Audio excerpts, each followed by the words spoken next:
Pushing live now, and we should be good to go. Oh, good. All right.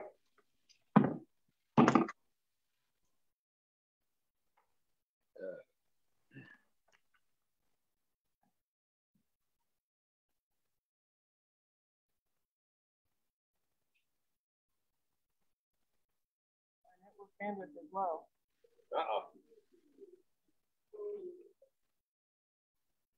Make sure we're on the right one. Well, yes. Okay. We're good. Whatever, we're good. All right, struggling a little bit with network bandwidth today, but we'll see how we go.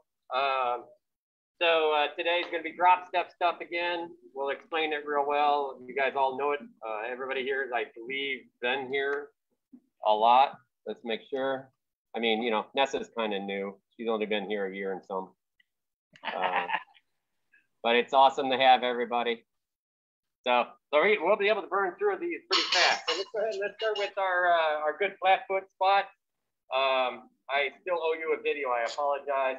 Again, the idea on good squat technique is when your feet are flat on the ground, you get an angle here with your leg, your shins.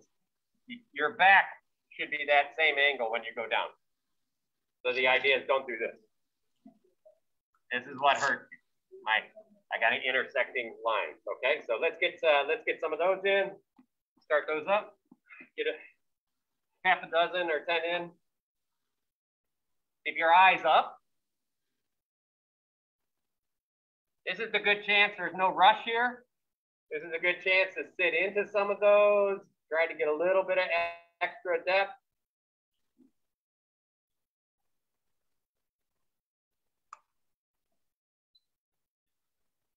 Again, don't do it to a point where it hurts you. And if you've got enough of those in and you want to just kind of stretch other stuff, that's fine. All right, let's go ahead and get our same thing, but this time we're going to go ahead and get on our toes a little bit more. We're going to stretch those toes out. So all the way down, keep that back nice and straight, and back up, and push. There we go. Let's get some of those in.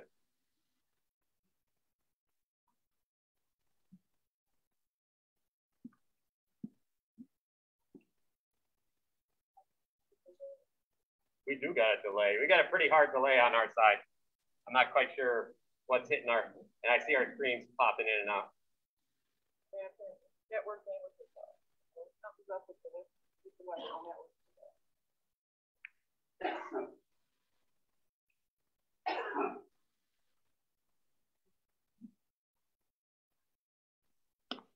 Good, let's get some ankle rotations.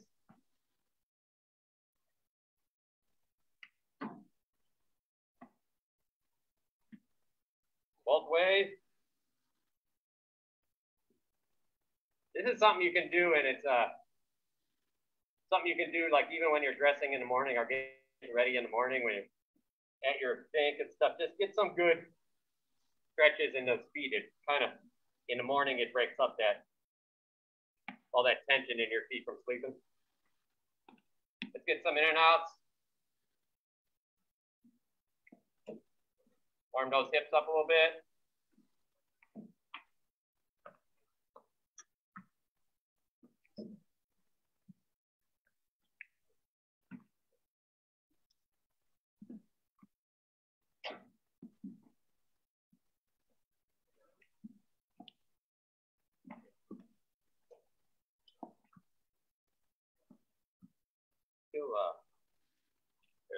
I'm gonna kill a couple of my big windows. I can kill all of this one. Couldn't be anything taking the bandwidth. It's not rough. See if I can team chat, kill that. Be able to kill that one, unfortunately. Just trying to free up some bandwidth here.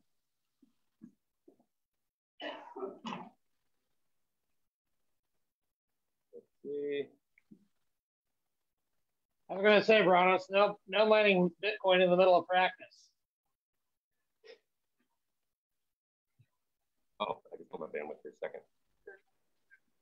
I'm hoping I don't drop it, but I got good connection on there.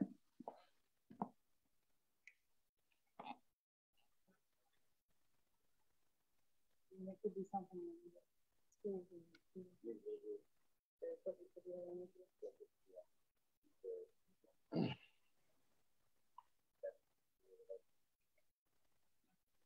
Or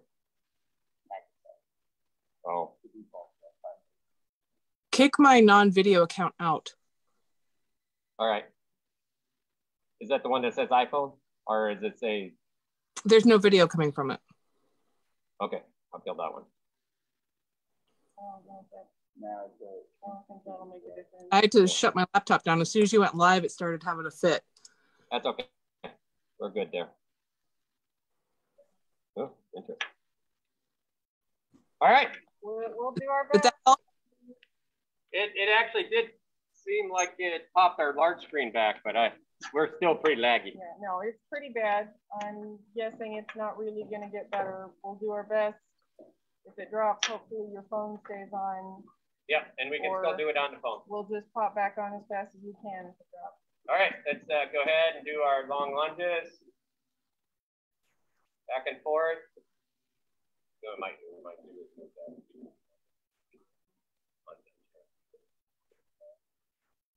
Just in case it's walking.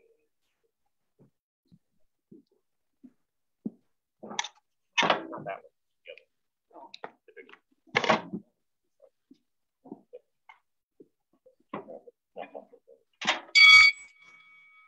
Round one. Some started. There we go. All right. Let's get those big lungs ready. Yeah, surprise round. Big lunges in. There we go. Quite as laggy. Maybe the speaker is somehow blocking everything. Doesn't make sense, but whatever. I don't care. Electronics in there.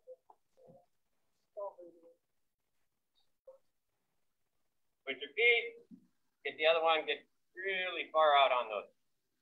There we go. A lot of power still comes out of that front of your foot and your toes.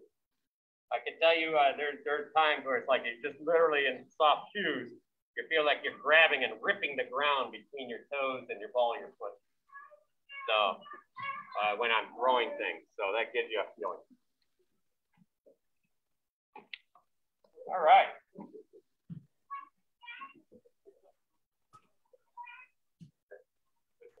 Nice, doing much better job with your back break up. That's awesome. All right. I think that's all the warm-up. Let's go ahead and get our fun warm-ups that everybody loves. We're at 25 seconds for the second week in a row.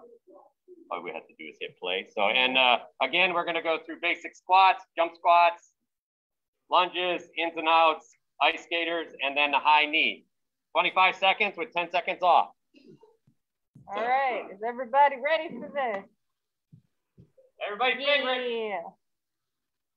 All right, get ready in 5, 4, 3, 2, Basic squat. 1, watch. Round one.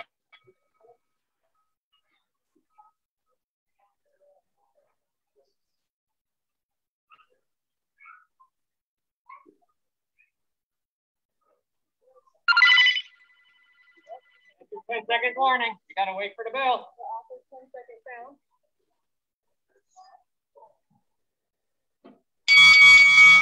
All right, next one. It's going to be the jump. Squat jump. That was round 1 of 1. You got to set it to Oh, sorry. 4 rounds. 5. Yep. Extra rest. You're all lucky. All right, so going into squat jumps in 5, 4, 3, 2, 1. Round one. Or just go on your toes. You can't do a jump? Good.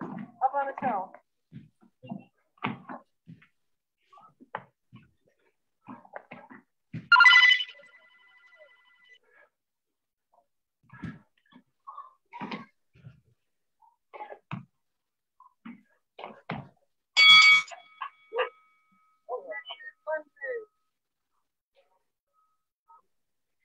3, 2, 1, lunges. Round 2.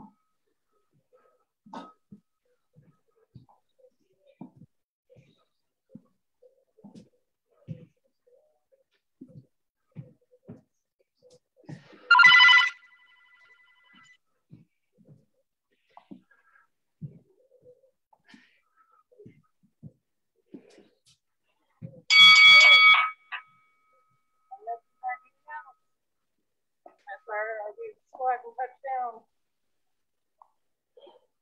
And go. Round 3.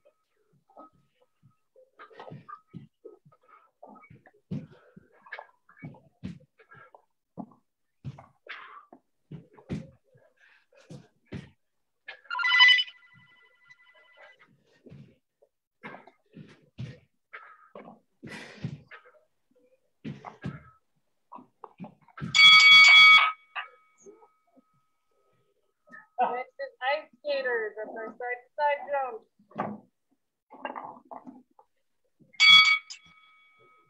Round 4.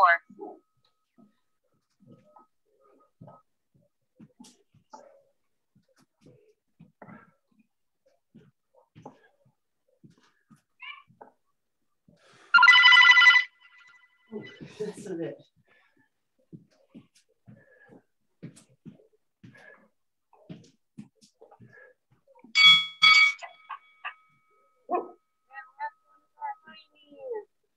Run it, or if you can't do the running, just march it. Round 5. Final.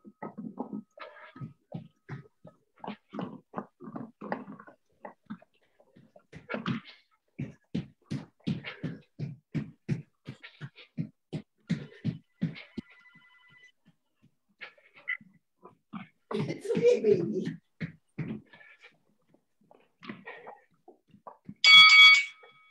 All right, everybody get some water? Get a breath? All right, that was great.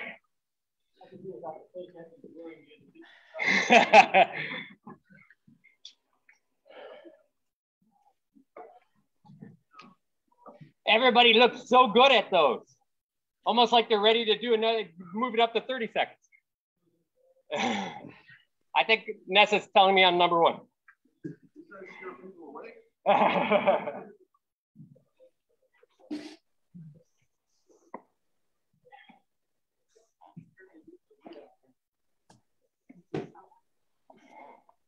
How's everybody feel about those?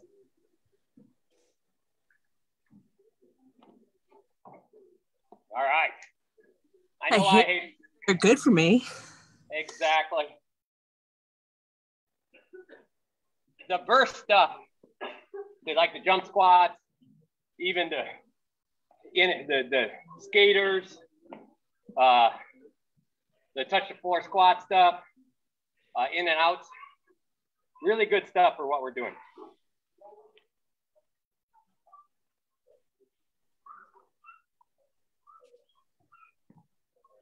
Beth likes the high knees the best because that way when she's running over all the dead people at Penzic, she doesn't have to worry about tripping on people.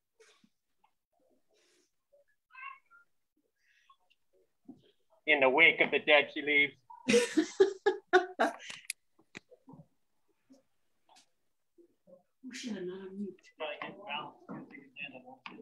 Exactly.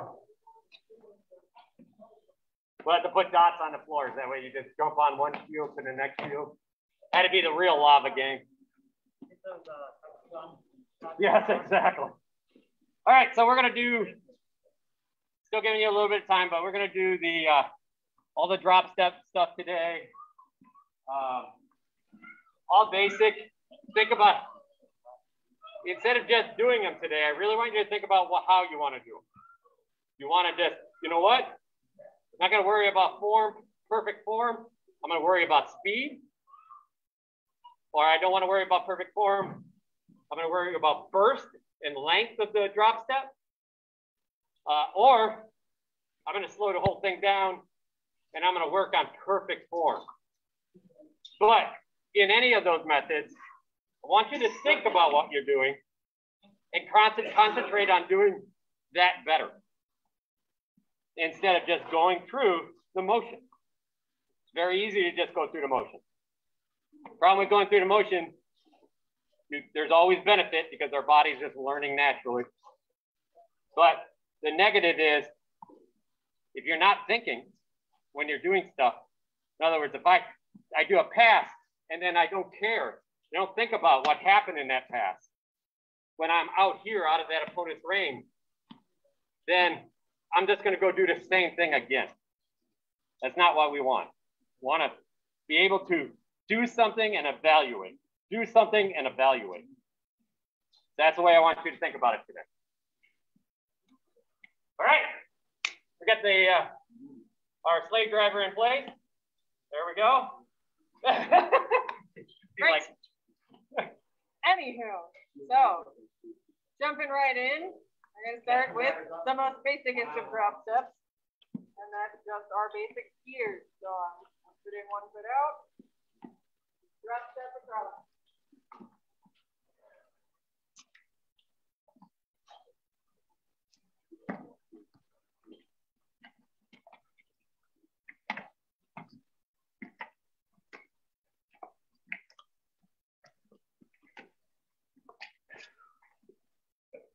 Otherwise, big drop step. There you go. Good. Yeah, stand up toes. Then backwards.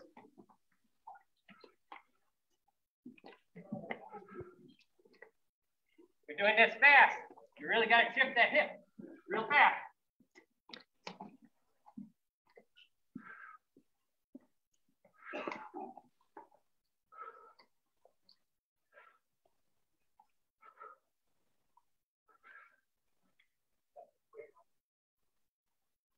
Nice job staying on those toes.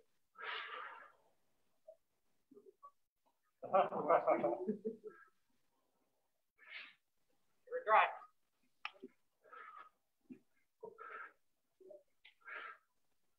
Bend those knees.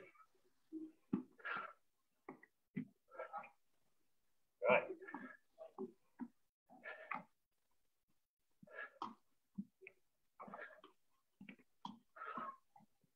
You got time, do them back and forth. Just change the direction every couple.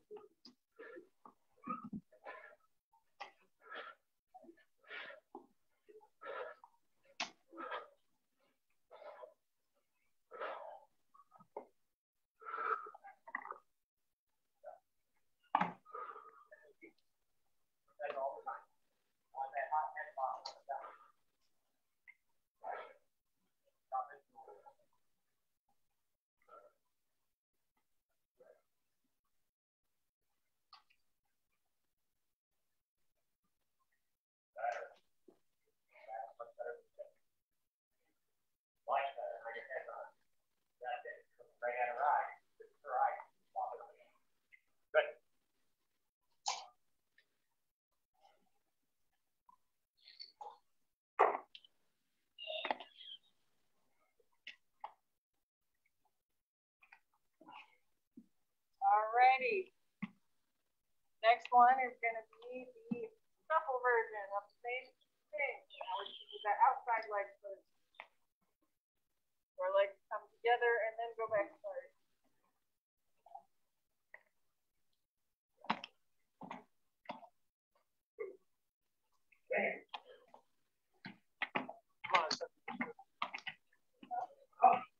Yeah, the one you're saying. Why can't I do that? I don't know. That's I gotta. Why can't I do it? Not going up? Yeah.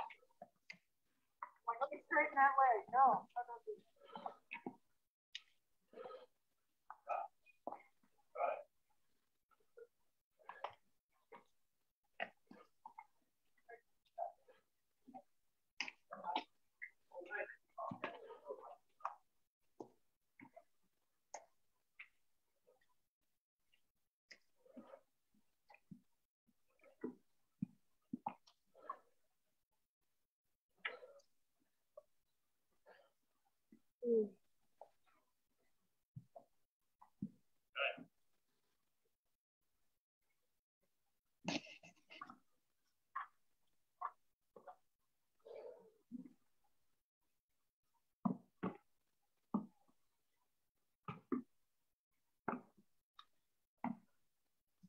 Nice, Greg. That looks good. Good.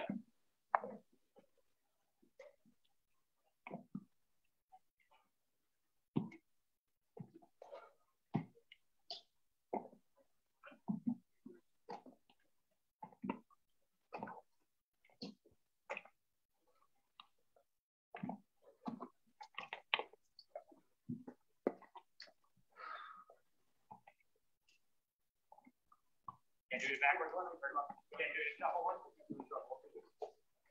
You gotta always remember the shuffle.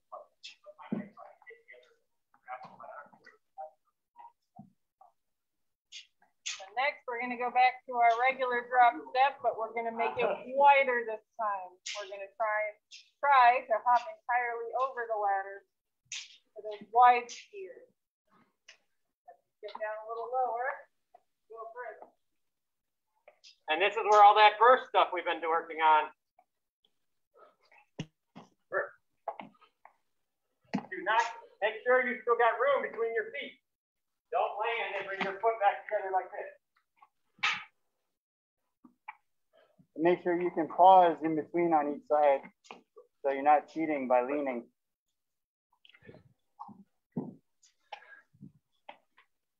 So on some of them, take an extra second in between when you're on the side.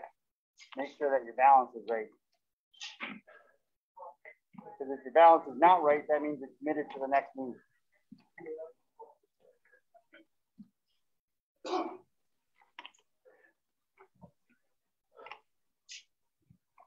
Sometimes if you got trouble.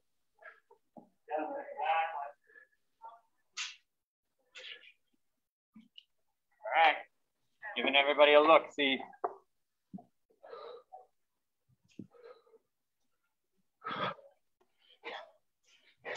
Nice. Nice job, Craig. You got good distance in those feet across them. Love seeing that. Let's see how Nessa's looking good here. Holy cow. Look at the replays here. Nice. Good job keeping that straight up and your eyes straight forward. Now try not to step too early. Get that lean. Make sure you're falling when that step should occur while you're starting to fall. Let's see what Todd's doing over here. Good. Make sure your back's straight, Todd. It just might be my video. There you go. Good. That looks good. Nice job. To see how Margarita's doing, she's been. Good job. Make sure you still got room between those feet when you land. There you go. Good. Good. And see how Paul's doing over here. Exactly. That's the way, Paul. Nicely done. Bend those knees a little bit more, Ablard. Uh-oh, we are not plugged in. I need to plug it. Looks like this may be off. I'm plugged in. It's just or connected maybe.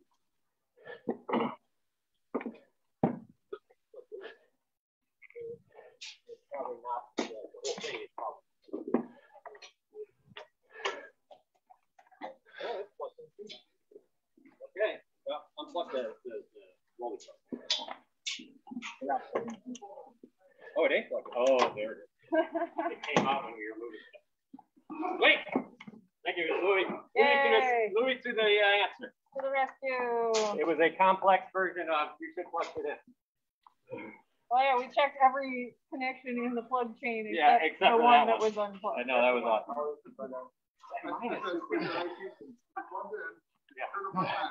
You know, to our credit, we checked if it was plugged in. Like, different places. Just not that one. All right, so now we're gonna go back to the shuffle skiers. And now instead of doing it straight side to side, we're gonna turn. Get our turning angle skiers. I know we did these last week as part of the turning stuff, but it's also a drop step, so we're gonna double up a little bit. So Start the movement with the outside hip, driving across. Yeah, this hip just drops into the corner like Louis said.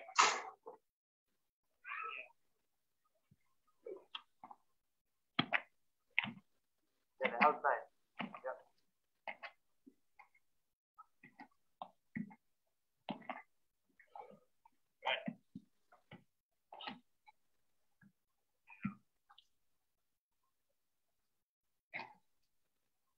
Like Tyson just kind of throws a hip in this one, where he just pops this and he's like both feet keep the ground almost.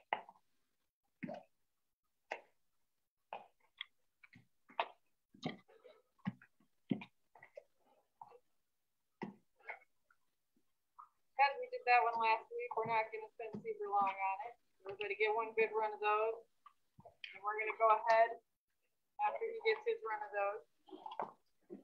And next we're going to take it into our 3-step. Yeah.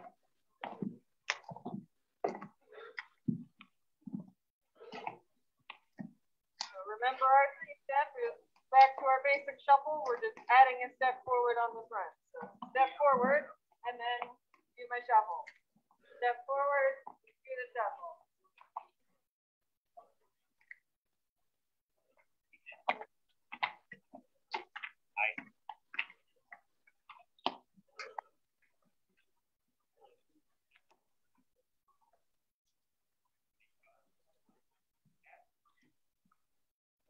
Still that nice drop step with the shuffle foot. We're just adding a step on the front. As you take that step, go ahead. That's the way, Abler. Let your center start moving in the direction of the drop step.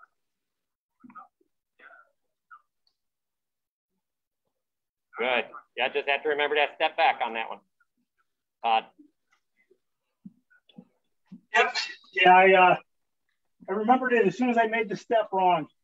That's good. It's that means that you're getting to know it. Yep. Let's see how you're doing, Germanicus. Good. Nice. Good. Yeah, just let it flow in between. There you go. Perfect. Your back almost looks better than your front steps. Nice job. See how Ness is looking over there?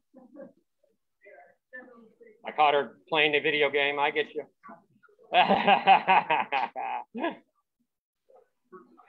Nice. Yeah, you're looking good. The knees are bent. Really strong lower body on that. That's really good. See, Paul, how you're doing?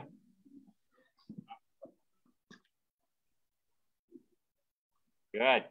What's nice, Paul, is you're doing a nice job just sliding evenly right across those.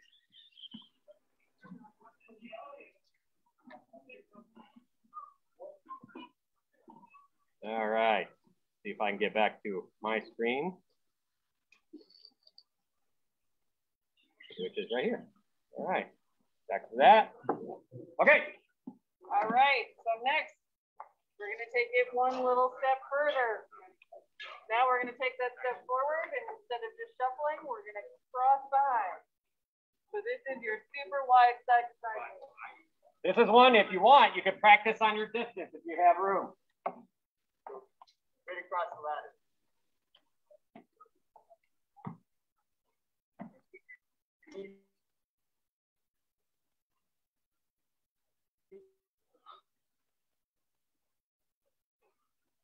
Thanks.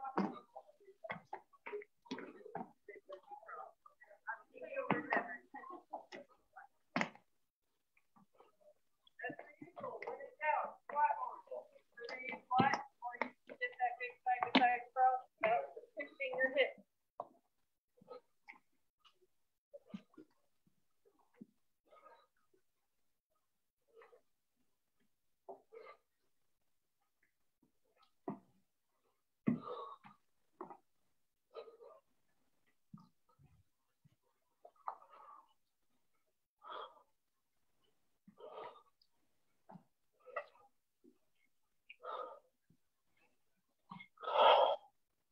And if you're doing it backwards, remember it becomes a cross in front.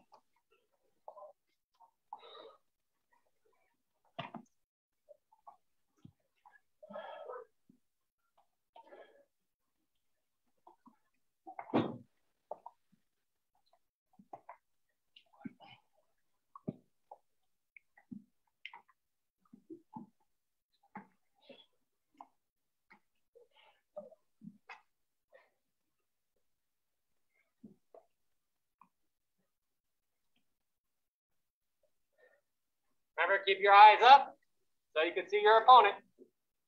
Looking good. Got it? Okay, so that part is goes back. Just let that one stay. That one back. Back. Cross. Back.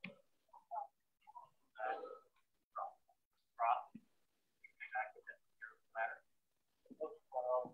Yeah, close to the ladder always goes back.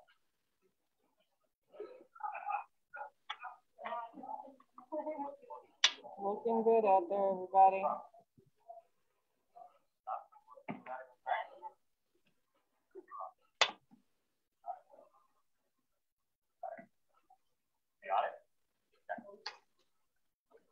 Next thing we're going to do, we're going to move into our fourth step, which is basically our, let's do a bunch of tiny drop steps in a row. So I'm going to start on one side here, and I'm going to do my one tiny drop step into the ladder and another one out the other side. I'm going to try and do them smoothly, so it's just one smooth continuous motion to the side. And remember, if you have room, you can do this on the long run of the ladder. The only difference is now you're shifting your weight directly to your side. In this motion, you're shifting your weight slightly forward because you're coming across into the next step. You're going backwards, and you're just shifting. So all of these just depend on where your center is letting you driving your motion. Yeah, you want, and again, yeah, you want him nice wide. You can see William has a nice wide stance on the outside right now. That's where you want to be.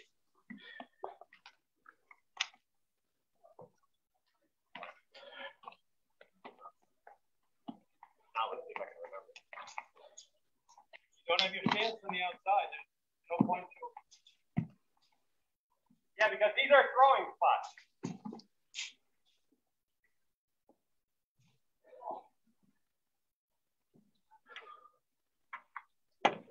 You have the room and want to challenge yourself, go ahead and make it be like a 6-step or an 8-step and do 3 or 4 in each direction. Just trying to get that continuous smooth motion. If you don't have the room side to side, then that's when you can flip and just do it down the length of your ladder to really practice smoothing it out. The across the ladder back and forth part helps with those lateral stabilizers and the switching directions rapidly.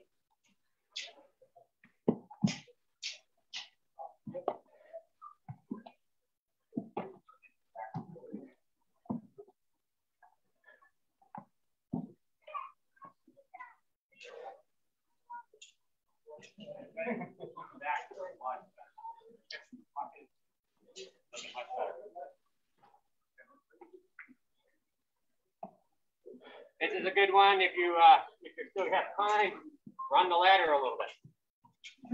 Paul, looks like your first step is smaller and then you're making your second one bigger. Can you try and sort of even those out? Oh, sorry, I thought that's what we were trying to do. Okay, I will even them. Gotcha. Yeah, this is why we talk. Yeah, that looks great.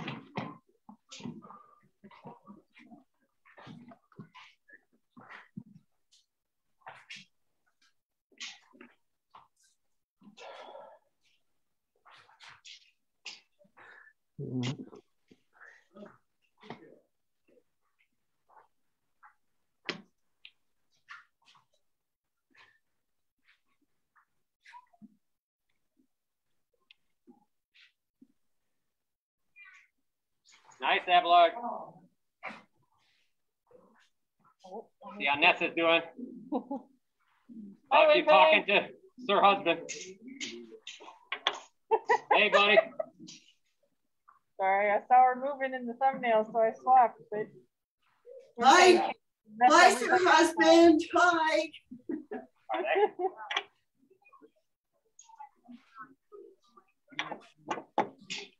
Oh, yeah. All right. So That's a good idea all the time. our last one we're gonna do, because it's still a drop step, even though it's forward. We're gonna do our jab jump, so big forward, small backward. So go ahead and get that. Big drop step forward, little one back.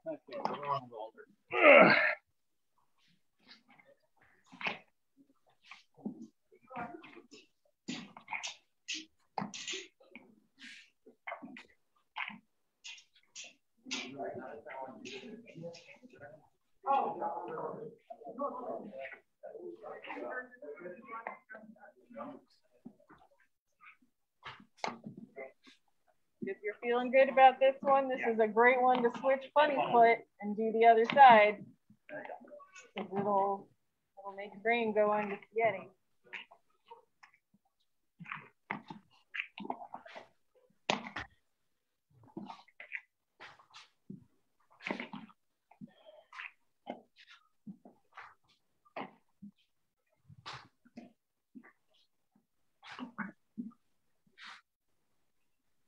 In Germanicus, this is one of these steps that you could literally do in the practices you tried to at practice, like when you're trying. But instead of throwing on it, you just jab into it. So if Brungballs is my opponent here, I'm going to jab on a 45, and I'm going to see what he does. So he stepped back away from me, cleared that range. I'm pretty comfortable. But so is he. There we go. So if I jump here, he responds with a turn. And there, I'm good because I'm still in a good stance. My feet are still in him, but he did the correct thing. The weakness in his turning is I can take a small jab and then shoot way over here. I get him reacting, and then I get the secondary feet. But you notice there's no throwing in there yet because I don't know what he's going to do. I want to know what he's going to do first. If I jab and he just swings, no big deal. I'm on the outside of his feet. I'm going to crush him. You know, I'll pick up this block first thing, and his back coming back, I throw my shot on the inside of the leg. But I'm So learning. you use the long, okay. So you use the long jab as a way to bait him, and then the short jab when you're actually ready to execute. If he is essentially a counter shooter, movement will do this sometimes. So I'll be here, and as soon as I jump in, he's throwing. I made the block. He has to respond. Bang. I'm clear because he's bringing his hand back to his shoulder. I don't have to worry about him throwing another shot. I can take my shot. Got it. But if I'm throwing at the same time I do that as he throws, so he got a great wrap. Oh. My back. I get his leg. It sucks. He's the winner. You got his leg, but he got your head. That's a bad trade. Right, exactly. So I want to know what he's going to do. Right? So if this time I jab into that corner and he just turns his upper body and doesn't throw a blow or goes into a block, now I'm like, okay, he ducked way down. So he just told me, go ahead. My best throw is probably like maybe a big hook wrap over the shoulder, right? Hey, bang! Because he told me he's going to spread his leg. He's going to squat over. He's telling me how to hit him. But I have to test that first. And this is what we're talking about. The feet are a way to test a person as well. Okay? So this is the reason why we use that long jab. One of many. Exactly. And the long jab doesn't have to be forward. That long jab could be, literally that long jab could be just directly to the side, like our slide. Here we are. Good. So now I know he backs up on this. My long jab, instead of being a short angle, might end up into a back right. So I'm still here to throw. Okay, so the jab can be at any angle to him then. Exactly, because this is the most dangerous angle actually for a jab. Straight into your opponent's power and defense. Yeah, I was gonna say you just ran right up his gut. You just ran right up his gut, and you just bum rushed him and exposed yourself. Right, and that's a bit what you were doing with Ajax, working on his leg, right? So in this case, you can still do a long jab forward, but I'm going to make it a little less long. I'm outside of range right now. I'm going to pop into range. So he went back, but he didn't go that far back, but I couldn't still look for a gap and possibly throw something.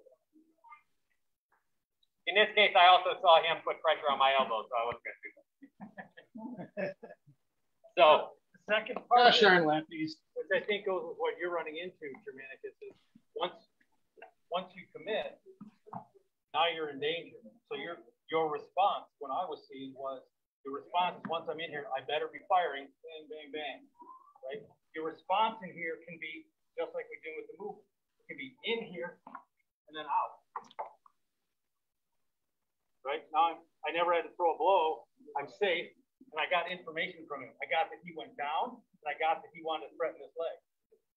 So I know this motion generates this.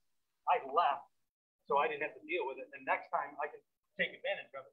I come in and then cut over, or whatever. Right now, he's getting an outside angle, and with Florentine, you can throw either one. But you notice the first part of that is not to throw as you're coming in because you're not sure what your opponent's doing yet.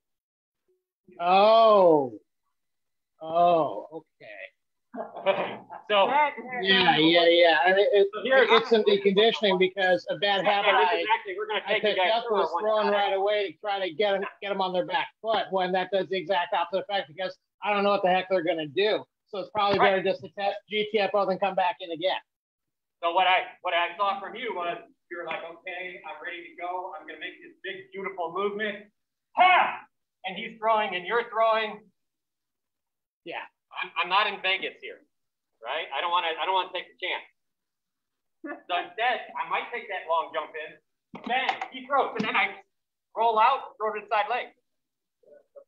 Due to good block. Oh, so we're not in Vegas. Count the damn cards. Right? No gambling, no chances. Even when me and Ron are in perfect range and we're pressuring each other, as soon as one of us moves is where I'm pressuring, I'm like, I'm not sure where. I'll walk out for a second and I'll come back in. Because I'm not sure what he's going to throw. You want to be sure of what your opponent's throwing and where he's doing. Show you their cards a little bit. Exactly. You want to get a peek at their cards. Exactly. Does that make sense? In the case of or in the case of blackjack, you want to have a good count on the deck. Yeah, any way that makes your opportunity have better chances than theirs. So the good part against Ajax is the first couple of times you did it, you guys were looking like trading stuff, but you stood there in that hard zone where he could keep throwing, and you kept throwing. As soon as you throw your first shot, I lose defense. Even when I would come back into play, bang, I'm back into defense. It's not as good as when I first went in. As soon as I leave and I re-engage, I'm in perfect defense. That leaving and re-engaging doesn't have to be super slow. I mean, the idea is I'm here, I go in, perfect defense, out for a second, back in. Out for a second, back in. My defense, I could come back in every time. I could literally throw 1 or 2 shots and then go back. Like here I am, bang, bang, and then back out, setting up for another perfect time. The idea is usually if you're beyond your third shot, you're no longer defensively, you're very weak, and you're no longer really counting on looking for your target. From the time you engage, the time you lose focus, even if you're just threatening and not throwing, you got about 3 to 5 seconds. So about then you're do that real quick, and I can barely hear you, Ron Walter. From the time that you from the time that you and that's just threatening, not even throwing, you're in the fight mentally, you disengage. When that gets beyond 3 to 5 seconds, you've passed your max. Your brain begins to fog after that. Okay, so once I get out about 3 seconds, I got about 3 seconds to engage. 5 seconds. And that's when things start to go downhill. You're really pushing it after that. So that's why we disengage. Now, from a practice standpoint, if this is something you haven't played with before, let your opponent know when you disengage to allow you to disengage. It's practice. Change the parameters, right? So when I first learned how to do this, my disengage lasted as much as 5 to 10 seconds. Okay, I would threaten and I would back out, breathe for a second, get back, then I'd re-engage 3 to 5 seconds, and I'd disengage for 5 to 10 seconds. It got smaller and smaller. Now this becomes my disengage. Okay, I can disengage for less than a second. Oh. Okay. So if I understand you correctly, you're talking about training a longer disengage. I'm sorry, go ahead. So it sounds like what you're saying is train a longer disengagement time and then shorten it up to get acclimated to it. Yes, because it's practice, right? You're learning how to disengage, learning how to reset your brain and your body, prepare yourself, and re-engage. And that takes time. If it takes 10, 15 seconds, whatever, it's practice. Take the time, right? And from watching Ajax fight, honestly, it should be pretty easy because he pretty much stands with you. Well, he just and as he put it, he just got over not dying in December. So COVID, huh? Okay. Yeah. Yeah. So I mean, the big piece there is, again, like Ron was saying, you know, when we early in our career, we took a lot of walk out, hang out, and then re-engage at any given time. In our newer style, we tend to stay on people, and we know we can walk out, kind of flow out and flow back into a position where what's happening in that flowing out, or this is kind of like our figure 8 drill. What happens is when I push Wrongbalder here and he rolls out, he then just rolls right. See, we can stop here and we can just relax. And then it's like, oh, and this is what we see in most fights. Okay, now I'm ready to go again.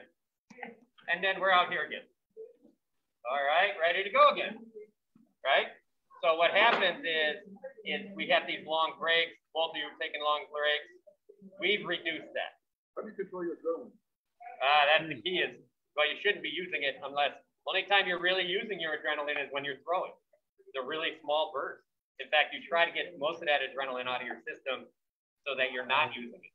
Because adrenaline floods your system with, you know, essentially fluid that tires you out.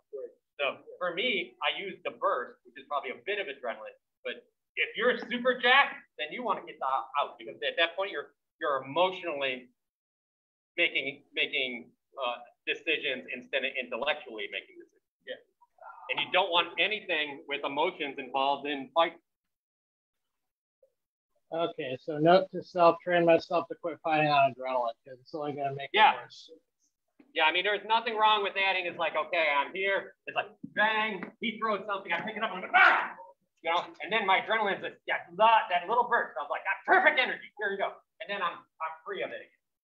But that's why you want to practice. At practice, that disengaging for 10, 15 seconds. Because that burst, our instinct is to hold on to that. Yeah. If you do that burst and you're not trained for it, you'll keep the burst. Because your body. It might behoove me when I'm there. No. It might behoove me when I'm there to get someone with a stopwatch to time 10 to 15 seconds. Yeah, exactly. I mean, the idea is, and if you have somebody, we're going to show you an exercise. Let me get my bopper sword. And me and Ron Butler will show you an exercise right now.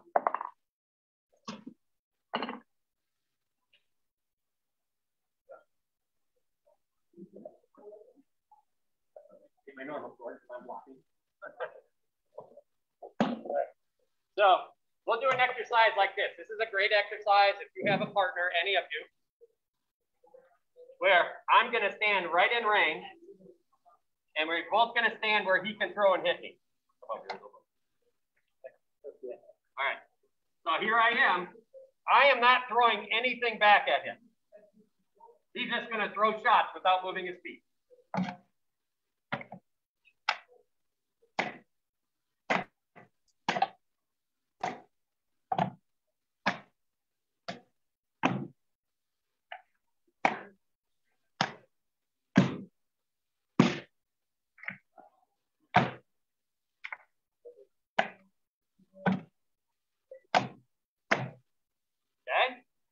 You notice all I'm doing there is I'm getting used to blocking.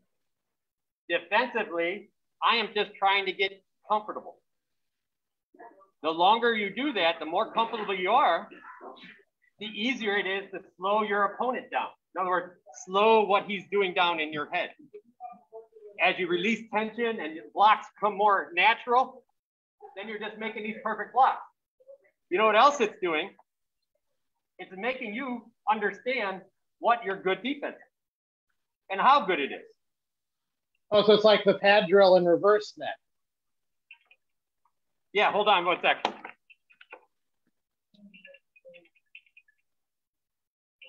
Ladder cam froze.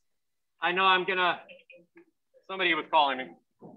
So the idea there is, as I get more comfortable with my defense, now I can, even if I just want to mess with my opponent and make their adrenaline go up, I'll do this. Here I am, we're fighting. Look at this, I'm gonna step right in his ring. Then I'll break for a second and I'll roll right back in. Break, roll back in. You notice he's putting a lot of energy in trying to get away from me. Me, I'm just like, I'm pretty comfortable, I can block. Okay, so that's the end goal. The end goal is to be very comfortable. Your defense should actually end up being a technique. Technique is something that you don't have to think about, right?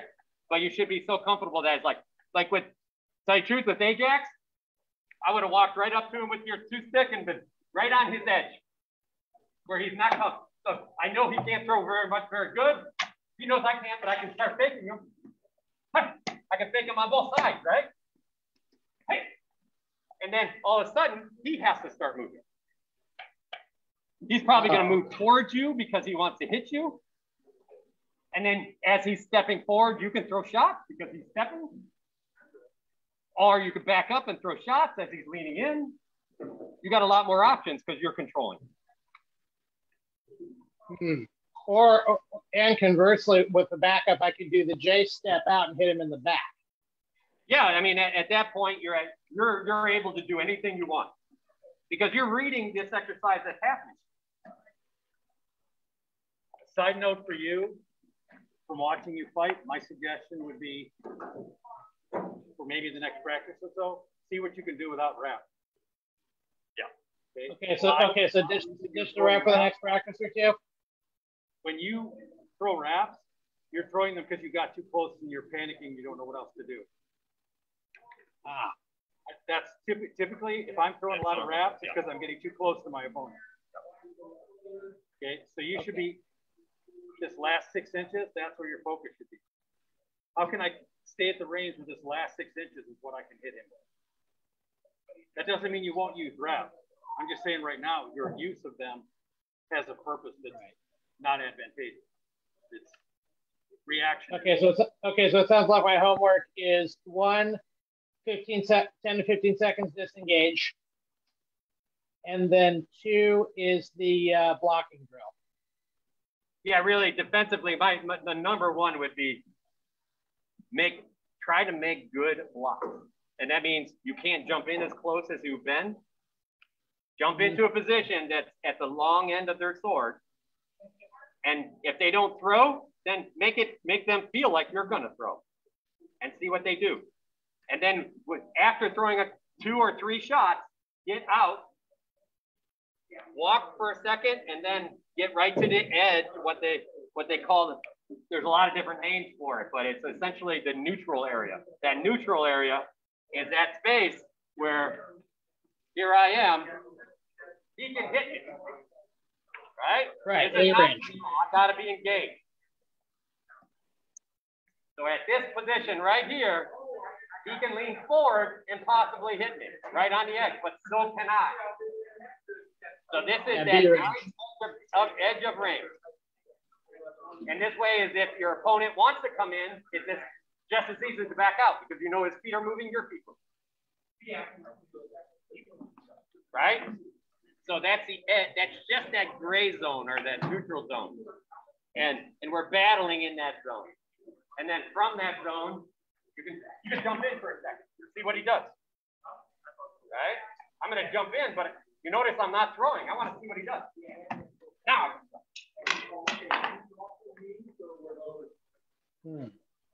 So really what you want to do is just beyond the edge of your opponent's throwing distance that you are safer. And that goes for everybody. That's not you. I've seen that out of some of Nessa's videos as well. you know, there's a lot of people, what's happening is they believe when they make that engagement, they have to throw. But you need to get the I have to throw out of your head and say, when I make this engagement, I have to defend. Right? I have to defend first and see what's going to happen, and then I can do something. That do something may be, whoa, that was fast. I'm getting back out. And then it's like, okay, he throws very fast. So I'm going to jump in and out a lot so that what happens is he has to think about when he throws. And again, so he throws very fast, but as soon as you get somebody thinking, guess what happens? Yeah, now they're going to slow down. So that's there's a fight happening. The problem is, as soon as you jump in on somebody, you're dice rolling, and that fight becomes natural and adrenaline. And that's a very dangerous place to be in. What we've been trying to do, and the reason why we have these figure eights and everything else, is we've been just trying to show you that we're going to follow a person around. We're going to track it. Right? Here we are. We're shadowing that person. And then I'm going to look. I'm going to give him a little fast beat here. He went back really nice. So I know it's going to be a fight. There we go. So now he was a little delayed on that. And he tilted a little. Right? And he's shaking his head because he knows he did it too. He actually knew it before I said it because his eyes smiled at him. But we learned something just in that spot. You notice I didn't throw because I don't know he's going to do it yet. But now I do. Ladder cam for, okay. So one more thing about right over here. If you want these. No. One more thing about getting into the space where you're blocking comfortably is as they're throwing, they might start getting rid of some of their favorite shots and start reaching for maybe their less optimal throwing technique. So more opportunity for them to make mistakes where you're just comfortable blocking all their shots. Plus, if being in that space where you're more defensive, it gives you a lot more time to think about what the reactions are to your footwork as well. So you can pressure them and you can watch the responses and focus on the responses a little bit better. It's easier to block when you're only blocking, and it's easier for them to stop throwing really good technique and maybe start reaching for something because the good technique's not working because you're just easily blocking and stuff. So they're going to start reaching for bad technique. Okay, so it sounds like blocking drills are in order for me then. As a starting point. Helps all around. It gives you time to focus. And again, Ronwelder brought up in this scenario is, remember and this is a very difficult one, and this I'm going to tell, I see this as a really hard place many people struggle with, and that is, you do something, it doesn't work, so you think it failed, and you internalize it. You're like, oh, that didn't work. Oh, well, I suck. I can't hit them. It doesn't, so all of a sudden, you got all these negatives that's starting to pile up on you. You know what I think about when I do something? Bang! Like, okay, that didn't work. What's next? Because you're still going to win. You win until they hit you. That's what has to stay in your head. If you're in a place where you're just, you throw your beautiful shot and they block it, you're like, oh, that was my best shot. Now all of a sudden, I make people do that. It's like, I'm going to go totally defensive. I'm not going to let them know, but I'm going to pull them into throwing their best shot. And because I know what they're going to do, I make a beautiful defensive block, bang, and I step in their face. I'm like, that's all you got? Right? And then they're like, oh, that's all I got, I guess. I'm done. And I see that happen every time. Everybody's like, oh, I'm going to go win. Then they throw something and it's like, oh, maybe I'm not going to win. You cannot think that way. You got a toolbox of more tools to go through. Right? Bang, that didn't work. It's like, oh, man, Louis got better. He made that beautiful block on that. I'm not sure I can get that one. Time for another piece of, but he did this when he made that block. I'm going to go for, let me pull out the screwdriver instead. right? So now I'm going to try something different. But don't necessarily reach to the bottom of the barrel. Right? So the big piece is mindset. If you don't think you're going to win and that you have other stuff you can do, then you're not going to. You throw a couple shots, they hit you. It's like, okay, what did I just learn? Okay, I learned that. I'm going to try to make sure they can't do that again. Next time you make that block, it's like, ha-ha. Now I'm going to make sure I can put stuff on it, right? You have to keep a good positive mindset. Otherwise, tell you the truth, a lot of tension that we do on people, a lot of little jabs. I touch people on the arms and stuff. I know they're light blows. I do it because I want them to think, oh my God, this guy just touched me. Shit, he touched me again? I can't block anything he has. I know that I couldn't actually throw that blow hard enough, but I know I can throw it hard and fast and safe enough to touch him. Now, again, don't let him take a crap blow or ask him not to take a crap blow. But if you touch them, they have to think about what happened. That slows down their processing. You touch them a second or third time, now they're starting to heavily doubt what they can do. Without you really sacrificing your defense or anything like that. So for you, Germanicus, you jumped into a very hard range.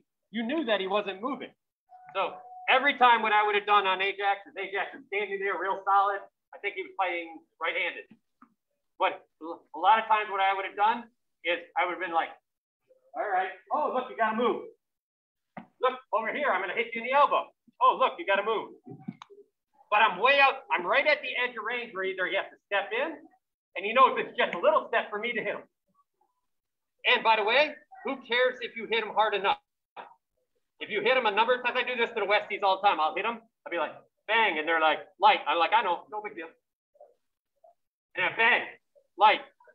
After like the third or fourth light one, they're like, now they're thinking, okay, I can't stop that shot. Now, while they're thinking, I'm like, oh, I'm going to just take an extra 2 inches in. Wow! That's not light anymore. Right? But I'm safe because they're thinking. You see that progression? Break your fight down before just jumping into it. It's like, here's the pool. This is the 10-foot section. I could learn to swim. Right? You know what? I'm going to jump in the 3-foot section. I'm going to go out to the 4-foot section.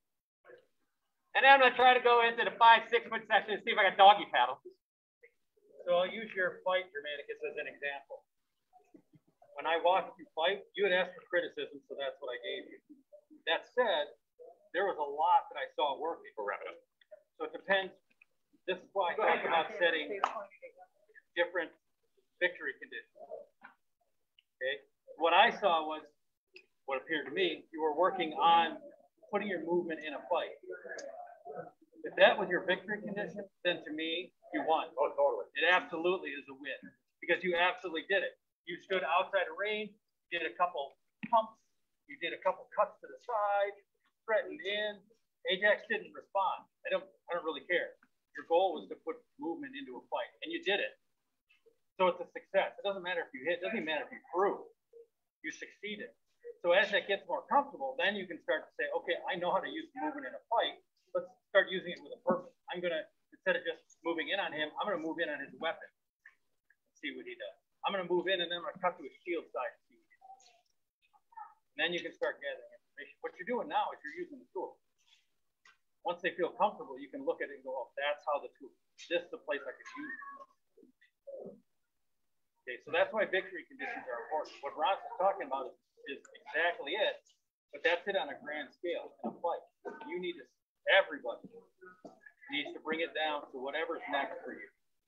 If you're not a mover, you need to be a mover. You know how to move, you need to know how to move well. Then you need to know how to move with purpose. And then know how to get information. And then know how to use that information to combine it. So I personally have a real problem with failing. Failing shuts me down.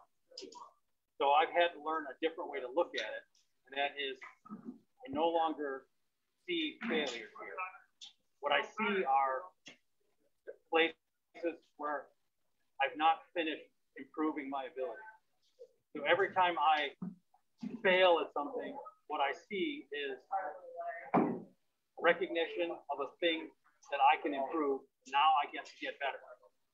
So there are no failures. Something doesn't work. It showed me the direction to go, and now I can get better. So I don't know if that'll work for you guys. That's a thing for me. We'll close them down here soon. No, it's good. All right. So, I mean, that's the kind of talk we wanted. So a big part in this, defense first. Make your opponent do something. Be good in defense. If you miss it, then you have something to work on. Be good in defense. Be good in defense. They throw a shot, look for an opportunity. Don't throw. I hear this a lot. Oh, I could have hit them. I screwed up. I should have hit them when I saw that opening. That is never how that works, by the way. It's you do something, they show you an opening, you get out, you make them do that same thing and hit the opening. Seeing an opening and throwing at the same time is next to impossible. Okay, just so be aware of that. When you're in the zone, sometimes that happens, but again, that's a very difficult thing. So don't like, oh, I should have hit it. No, there's no I should have. I saw it. I'll make it happen again. So make people do stuff. Don't worry about killing them. This is not about killing them. Make them do stuff. Make them turn. Make them walk. You're winning if you can make them do things. My victory condition, basically, every time I fight wrong balders, if I made him switch at all, I win. Exactly. Right. Like, that's a victory, is if I manage to make him go, oh. Yeah. Like, that's it. I win. It's over. Ah. Something else you can do is you can pick somebody who's like at your level or a little bit below you when you're fighting, and don't let yourself throw a shot at them until you've made them do something. Perfect. So if the goal is to make them push the sword out, then don't throw a shot at them until you get them to push the sword out. If it's to make them step backwards with the right foot, then don't throw a shot until you force them and you figure out how to make them step back with the right foot. So pick a target, like some kind of goal, and then try to come back to these, but maybe pick a few different things that you work through at each practice, and then see if you can come back to those and make somebody do the same thing that you figured out how to make them do before. That's victory. Or if you're hearing that and going, that sounds too advanced for me because I don't even know what to make people do, then you can take it even a further step back and say, my exercises make them do something, and as soon as they do something, call a hold, stop. Walk through, make sure you can actually catalog, I did this and then they did that. You know, I threatened their arm and they twitched and stuck it up overhead. Okay, cool. And then like if you don't know what to make someone do, then start by just threatening anything and catalog what happened. And if that means calling a hold every time to stop and like double check, make sure the other person is on board with doing exercise with you. But that's best advice of the whole thing right there. When you're in practice and you do a thing and you want to know what happened, call a hold and ask. Figure it out between you. That's if you take anything from tonight, that's the piece of advice to take.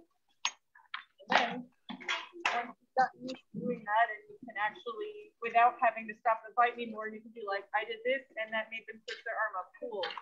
And then I threatened their leg and it made them, you know, pull their hips back. Once you can actually sort of do that in real time, then you can do what Louis was saying. Or if you're already at that part, then get straight to what Louis was saying with, all right, I'm going to purposely make them do X, Y, Z thing that I know I can make them do, and then you go. You can just sort of build from there. So again, the idea is you notice that we didn't say kill them. I mean, none of this did we say throw a sword or kill them.